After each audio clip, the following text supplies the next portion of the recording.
국민주의 영광에서 이젠 국민 무덤이 된 네카오, 어떻게 해야 될지 여기에 대한 이야기 들어보겠습니다. 투자자가 가장 많이 투자하고 있는 종목의 탑3를 뽑자면 삼성전자, 네이버, 카카오 이렇게 뽑을 수도 있지 않을까 싶은데요. 그만큼 지금 개미 투자자들이 미국 증시로 떠날 수 있는 부분들이 이런 악영향, 이 새 종목 때문이 아닐까 이런 얘기도 있습니다.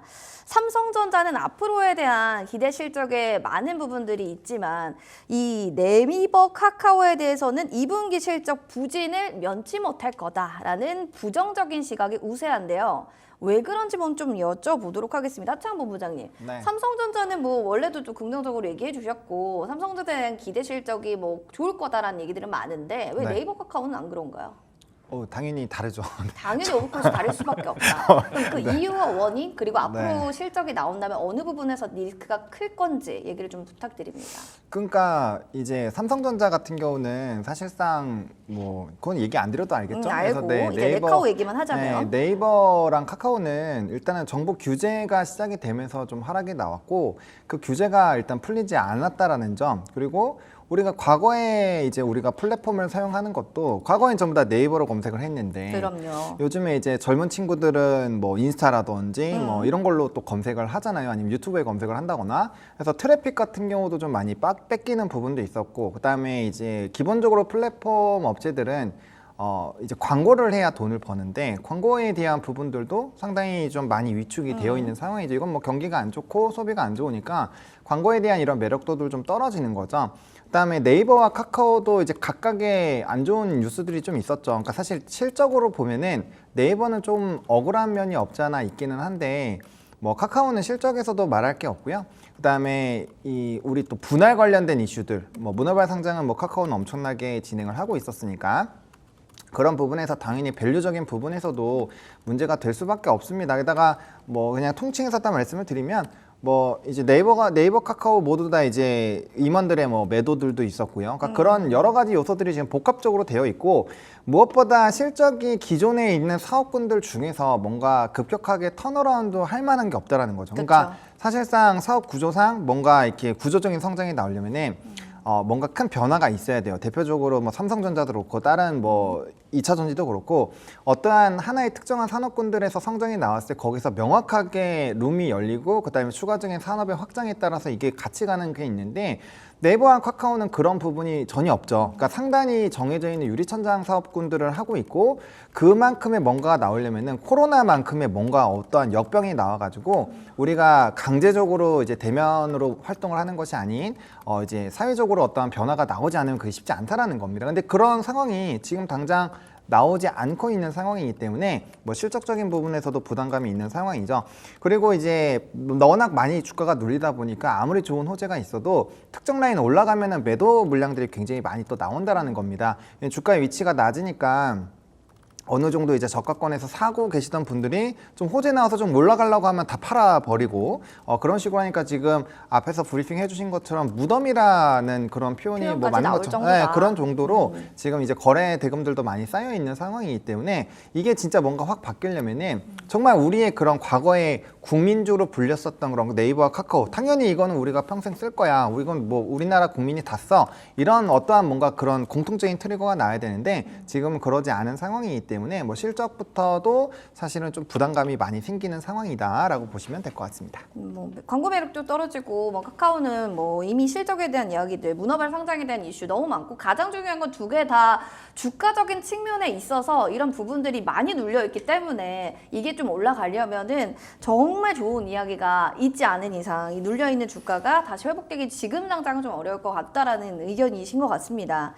이제 양대 플랫폼 네카오의 또 안 좋은 악재라고 할 수 있는 게 신규 채용이 1년 사이에 절반 이하다? 네. 사실은 이게 대기업에서 그런 일이 있다라는 것은 좀 이것도 리스크로 작용이 되잖아요. 네. 이대로 성장은 좀 끝이 난 거냐라는 아주 정말 보수적으로 보시는 분들은 그런 얘기도 있던데 유창엽 대표님께서는 거기에 대해서 어떻게 보세요?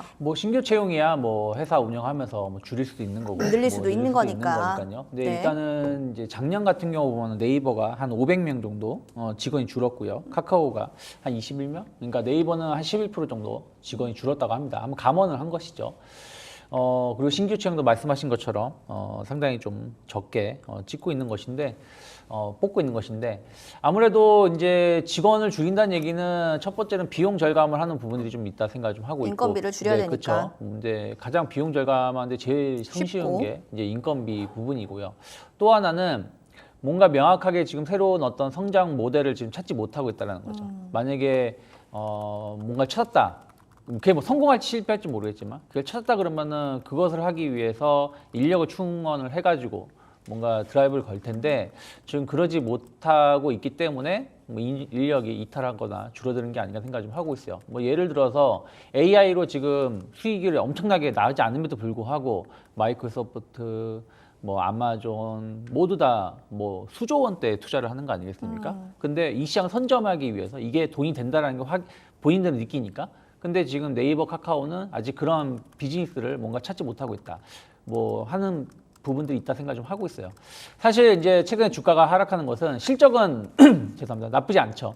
2분기 실적 상당히 작년하고 비교했을 때 좋을 거 전망하고 있던데 이거는 약간 일시적인 가능성이 높는 거고 또 AI 시장이 도입이 되면서 앞에서도 말씀하셨지만 예를 들어서 검색했을 때 저도 네이버 다음을 썼어요.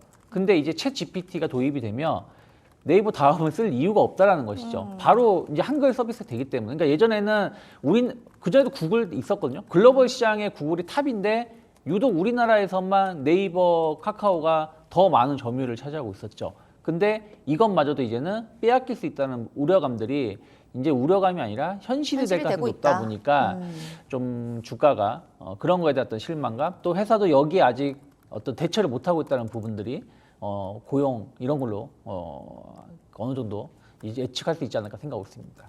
플랫폼 자체도 이제는 좀 더 줄어들고 있고 명확한 좀 성장할 수 있는 모델을 찾지 못했다, 동력을 찾지 못했다라는 것도 큰 골자입니다. 인건비가 가장 줄이기 쉬우니까 그래서 인력을 좀 축소하는 게 아닌가라는 얘기를 해주셨는데 명확한 성장 모델은 좀 저는 이건 아니에요. 이 부분이지 않을까 싶은데 AI입니다. 데이터 센터 투자를 지금 주요 기업들이 대폭 늘리고 있는데 뭐 네이버나 카카오 역시도 여기가 격전지가 되진 않을까. 이게 좀 중요한 또 동력의 모멘텀이 되진 않을까 이런 생각은 드는데요. 하창 본부장님 여기에 동의를 하시나요? 안 합니다. 이거 아니다. 네. 이렇게 좀 단호하게 얘기를 해주셔서 어떤 의미인지 그리고 어디를 보기 때문에 그렇게 해석을 하시는지. 그러니까 AI 쪽에서 물론 네이버가 열심히 하고 있는 건 맞아요. 그리고 맞긴 하다. 같은 국민으로서 잘 됐으면 좋겠어요.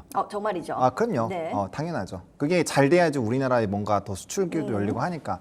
하지만 이제 앞에서 말씀해 주신 것처럼 뭐 지금 GPT라든지 뭐 이런 것들을 사용할 확률이 더 높겠죠. 그리고 그쪽이 시장을 선도하기 때문에 항상 새로운 기술력이 나오고 새로운 시장이 열릴 때는 그거에 이제 그 주도하는 기업들이 치고 나갈 수밖에 없습니다. 우리나라 기업들이 과연 거기서 선두를 할 수 있을까요? 저는 아니라고 보거든요. 그러면 매력도가 상당히 후행으로 넘어간다라는 거예요. 지금 만약에 그런 식으로 가면 뭐 마이크로소프트라든지 뭐 애플이라든지 이런 부분들에다가 오늘 같은 경우도 AI 소프트웨어 쪽 가잖아요. 왜냐면 간밤에 이제 미국장을 보시면 그 엔비디아는 좀 소폭 주가가 좋지는 않았지만 나머지 뭐 이런 칩 관련된 종목군들 나쁘지도 않았고 그다음에 요즘에는 또 칩 부분에서의 흐름이 뭐 올해만 좀 끝날 것이다라는 일부 전망들이 꽤 나와요. 그러면 그다음에 칩 부분이 끝나면 물론 저는 거기에 완벽하게 동의를 하지 않지만 네. 그렇게 된다고 한다면 이제 그걸 활용하는 소프트웨어 쪽으로 빠질 수밖에 없거든요. 그러니까 다시 뭐 마음 AI라든지 이런 네, AI 오늘 소프트웨어 쪽이 급등하고. 급등을 하는 거죠. 그러니까 그런 스토리로 가는 부분입니다. 그러면 그런 종목군들 가기도 바쁜데 다른 게 여기까지 가겠냐. 네, 여기까지 오기가 쉽지 않다라는 거죠. 만약 여기가 이 네이버 카카오가 만약에 뭐 오픈 AI랑 협업한다 뭐 이러면 또 얘기가 달라질 수 있겠죠. 근데 자체 플랫폼만으로 진행을 한다라고 했을 때 정말 잘 됐으면 너무 좋겠지만 사실상 그런 경쟁을 했을 때 비교 우위 부분들이 상당히 좀 부족하지 않나라고 생각을 하고 있고 이런 사업에서는 좀 사실 보수적으로 봐야 됩니다. 왜냐하면 경쟁이 심화가 된다는 거는 특정 회사가 결국에는 점유율을 확실하게 잡아가면서 망하는 기업들이 또 생길 거예요. 그걸 네. 안 쓴다라는 거죠. 과거에 뭐 우리 인터넷 같은 경우도 뭐 이것만 썼나요? 뭐 라이코스도 있었고 네이트도 있었고 했는데 다 지금 잡아 먹혔잖아요. 그러니까 그런 것처럼 저는 AI 쪽도 비슷하다라고 보고 있기 때문에 차라리 보시려고 한다면 그리고 우리나라에서 뭔가 기회를 찾는다라고 한다면 차라리 AI 소프트웨어 쪽을 보시는 게 저는 더 낫지 않을까라고 생각을 하고 있습니다. AI 투자 확실한 성장 동력은 아니다라고 좀 생각을 해주시는 것 같아요. 뭐 오픈 AI랑 협업을 한다 이러면 모를까 지금 자체 플랫폼만으로는 기초 체력 약하다라는 좀 정의를 내려주신 건데 그러면 올해 또 주가가 좀 부진한 모습을 보여왔고요. 아까 처음 부분에 살짝 얘기는 했지만 두 회사 임원이 자사주 매도를 좀 한다 이런 얘기들을 얘기해 주셨어요. 투자자들 그럼 대응 어떻게 하냐 지금 댓글에서도 뭐 네. 지금 들어갈 때 아니다 무조건 손절해야 된다 이런 댓글들이 엄청 많거든요. 네. 어떻게 보세요, 대표님? 뭐 저는 사실은 뭐 추세가 좀 무너졌을 때는 좀 정리를 하는 게 맞다 생각하고 있어요. 물론 뭐 마이너스 뭐 60%다, 마이너스 50%다라고 말씀하시면서 여기서 손절하는 게 의미가 있냐라고 말씀하시겠지만 그렇죠. 어찌되었든 뭐 지금 대표들도 오너들도 주식을 좀 매도하는 상황 그리고 주가도 당장 물론 이렇게 말하고 내일 당장 상한가도 갈 수 있겠습니다만은 전체적인 흐름 자체가 지금 변화되어 있다는 것이죠. 그러면 과거의 어떤 수익 모델에만 지금 집중하고 있다는 얘기는 일정적인 어떤 수익은 기대할 수 있다라고 보고 있어요. 하지만 그 이상 성장을 못 한다라는 거. 그러면 예를 들어서 대규모 지금 쌓아놓은 현금으로 배당을 한다든가 뭘 한다든가 이런 발표라도 해준다라면 모르겠지만 그나마 네이버는 그런 발표도 좀 했었는데 그런 것도 어떻게 보면 주가에 큰 영향을 주지 못했었던 부분들이 좀 있기 때문에 일단은 지금은 조금 반등을 주면 줄수록 혹은 저점을 깬다고 하더라도 조금씩 한 번에 다 팔 수는 없겠지만 저는 그렇게 생각을 해요. 하루에 1%씩, 뭐 2%씩 이렇게 좀 줄여 나간다라면 그나마 좀 부담 덜하지 않을까 판단하고 있습니다. 하루에 1, 2%씩 줄여나가자. 그러니까 한 번에 정리하면 타격이 크기 때문에 조금씩 줄여나가고 조금씩 모아나가자. 뭐 이런 느낌으로 조금씩 줄여나가는 전략 얘기해 주셨습니다. 일단 들고 계신 분들 잘 생각해 보셔야 될 것 같고요. 그러면 이제 하정우 본부장님은 플랫폼 안에서 어떤 또 종목들을 보고 계신지 화면으로 종목들 만나보겠습니다. 자, 삼성전자, 네이버, LG에너지솔루션, 하나에어로스페이스 뭐 다양한 업종들이 있는데 이 안에서 원픽주 뭘 들고 오셨을까요? 없을무? 없다. 처음입니다. 저희 마디슈 코너에서 탑픽주 저렇게 종목 많은데 없다라고 답변을 가져오신 분은 하창원 본부장님이 처음이시거든요. 네. 좀 당황스럽긴 하지만 이유가 있을 거라 생각합니다. 이야기 좀 해주세요. 되게 상징적인 또 타이틀을 갖게 됐는데, 그러니까 저는 어떤 생각이냐면 네. 지금 시장의 분위기가 확실히 바뀌고 있어요. 그러니까 바뀌고 있다. 상반기, 그러니까 불과 3거래일 전에 주도하던 산업군들에서 대부분 오늘 이제 외국인 매도세가 강하고 주가의 움직임들이 좋지 않고 새로운 주도주들이 나타나기 시작을 하고 있죠. 대표적으로 오늘 2차전지 쪽이 굉장히 좀 강하고 전거래일에는 이제 비만 치료제 관련된 종목군들이 굉장히 강했습니다. 그래서 저는 지금 기존의 주도주에서도 분명 한 두세 개 정도는 살아남을 거라고 생각을 해요. 두세 개는 남을 거다. 근데 주가가 바닥권에서 작년 11월부터 지금 굉장히 많이 올라온 상황이잖아요. 네. 그렇기 때문에 저는 이제 이 단기간에 어떤 또 새로운 이런 수급의 변화에 따라서 새로운 주도주가 나올 거라고 생각을 하고 있거든요. 근데 그거는 제가 봤을 때 7월 5일에 삼성전자 이제 잠정 데이터를 확인을 했을 때 기존의 주도주들이 어떻게 되는지를 좀 체크할 수 있고 또 7월 11일에 7월 1일부터 10일까지 수출입 데이터를 보시면 확실하게 탈락하는 산업군들이 생길 겁니다. 그리고 네. 그 안에 새로운 이런 이벤트에 따라서 이제 기대감이 좀 커지고 있는 거죠.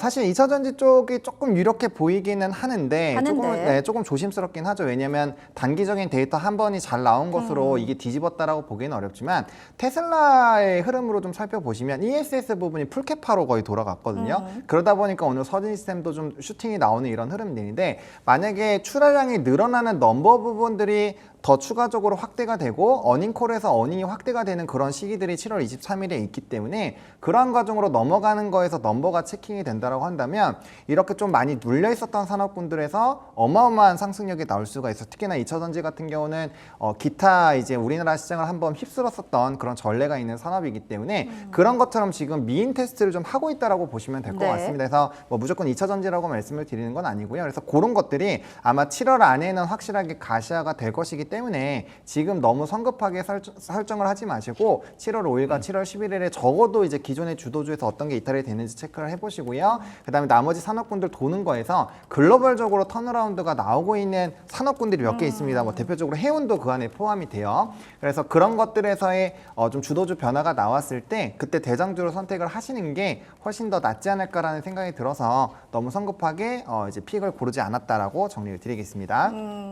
많은 분들이 정말 현명하게 없다라고 또 얘기를 해주셨다라고 하는데 굉장히 새롭습니다. 나머지 군들 중에서 그냥 글로벌적으로도 뭔가 대장주가 될 만한 거는 멀리 봐야 안다는데 그 중에 하나가 또 해운주로 얘기를 해주신 것 같아요.